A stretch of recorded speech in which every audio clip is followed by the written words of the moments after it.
ঢাকা ২ কোটিরও বেশি মানুষের শহর। সেই বিশাল শহরের কোথাও ১ বছর ধরে এক মার্কিন নাগরিক তার ছেলেকে খুঁজে ফিরছেন।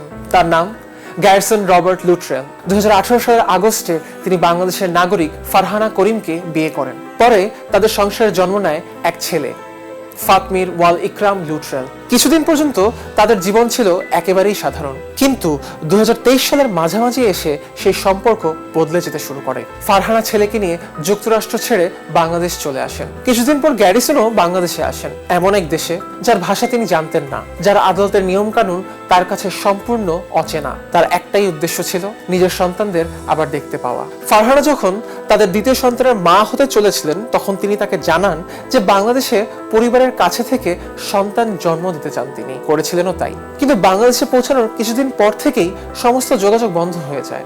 যোগাযোগ না থাকলেও গ্যারিসন সন্তানদের জন্য নিয়মিত অর্থ পাঠিয়ে যেতে থাকেন। এরই মধ্যে ২০২৩ সালের আগস্টে তিনি ফারহানার কাছ থেকে একটি তালাকের নোটিশ পান। বিস্মিত ও হতবাক গ্যারিসন তখন বাংলাদেশে চলে আসেন স্ত্রী ও সন্তানদের খুঁজতে, কিন্তু এখানে এসেও বারবার তাকে ফিরিয়ে দেওয়া হয়। সন্তানদের সঙ্গে দেখা করার সুযোগও দেওয়া হয়নি। পরে পুলিশের সহায়তায় তিনি ফারহানা বাসায় প্রবেশ করতে সক্ষম হন। সেখানে গিয়ে তিনি দেখেন ফারহানা এক কানাডীয় নাগরিকের সঙ্গে বসবাস করছেন এবং তাকে নিজের স্বামী হিসেবে পরিচয় দিচ্ছেন। ২০২৩ সালের বিভিন্ন সংবাদ মাধ্যমের তথ্য অনুযায়ী বিষয়টি দ্রুত আদালতে গড়ায়। আদালত গ্যারিসনকে সপ্তাহে ২ দিন তার বড় ছেলের সঙ্গে সময় কাটানোর অনুমতি দেন। এদিকে দ্বিতীয় সন্তানের ক্ষেত্রে ফারহানা প্রথমে দাবি করেছিলেন শিশুটি গ্যারিসনের সন্তান নয়, তবে পরে আদালতে তিনি সেই দাবি থেকে সরে আসেন।